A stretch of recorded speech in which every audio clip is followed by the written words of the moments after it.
So I didn't find the culling effect at all, and the Rimmel recovery really makes my skin sparkle. So I was expecting kind of sparkly skin, which I don't find that off-putting. I know some people hate it, especially women who like matte. I'm not someone who loves matte makeup. I just like to look kind of fresh and natural, as natural as possible. I suppose shimmery skin isn't really, it doesn't really do that, but you know what I mean. But this is, but I have to say now, I really like this. I had read a few reviews where people were saying that their Revlon Colour Stay was always kind of, you know, their go-to drugstore foundation, and that it's not anymore because of this. And I would agree. I would definitely agree. It's creamy. It doesn't have a disgusting scent. It's quite light scented. I hate foundations that kind of smell floral and stuff. That's just all wrong. It's really, really easy to apply, as you'll see in a minute. I don't use a brush or anything like that. I just use my fingers, and it's one of those 40-second jobs, and it looks grand. It also has quite good coverage, like I would say, like on the fuller side of medium.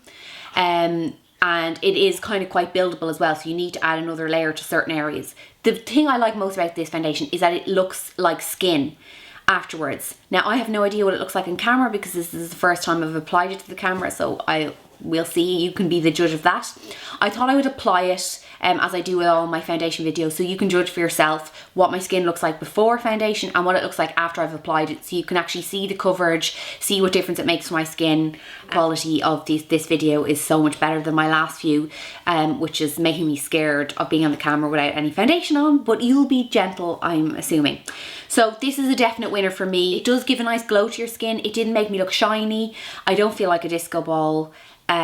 In natural daylight that might be different, so I will have to do that, and I will leave an annotation here. I'll go outside and check it and let you know what it looks like on me in the natural daylight.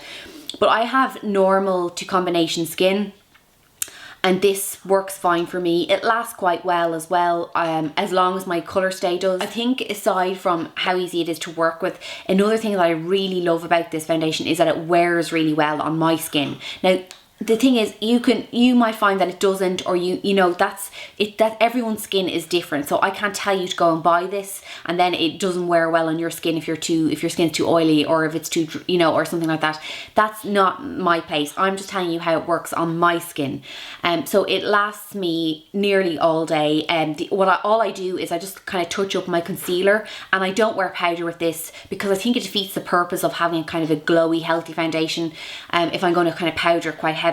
Now, if my chin was oily like it is sometimes, I definitely would powder my T-zone and my chin, but it's not at the moment, so I'm kind of happy enough to just leave it the way it is and have the natural glow. When you apply it and see exactly what it looks like, you can just keep watching. I've also done a tutorial on the makeup, the rest of the makeup I'm wearing, so if you want to see that, I will leave the link to that too. So enjoy, and don't forget to let me know what you think of this foundation as well. So I'm going to start by putting one pump in my hand. It's quite a generous one pump. Some applicators don't give you that much, so I'm just going to dab a little bit on. And I'm going to apply this with my fingers.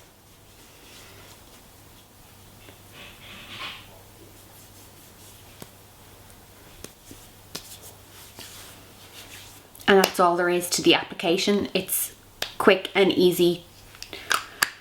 That was one pump with fingers, no brushes. I find it's a little thick to use with this brush, which is one that I like, so I don't bother and I just use my fingers. So you can see for yourself, I do need a little bit of concealer still, but I always do no matter what foundation I use.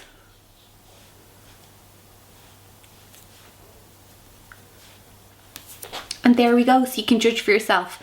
I think it's lovely. I recommend it. I think it's great value for the price.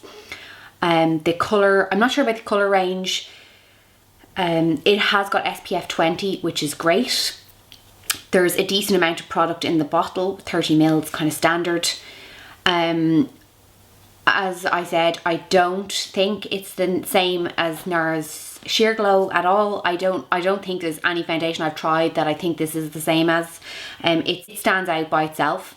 And I would be happy to use this, and I think I've heard a couple of people saying that this kind of might be their new drugstore favourite, and that Revlon Colour Stay, the kind of cult favourite.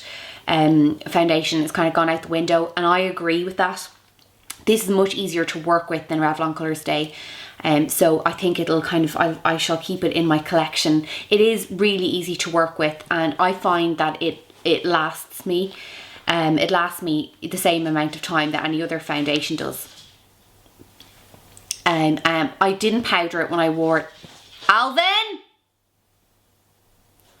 I didn't powder it when I wore it yesterday, and it lasted like 6 or 7 hours without me, before I needed to kind of just touch up the concealer.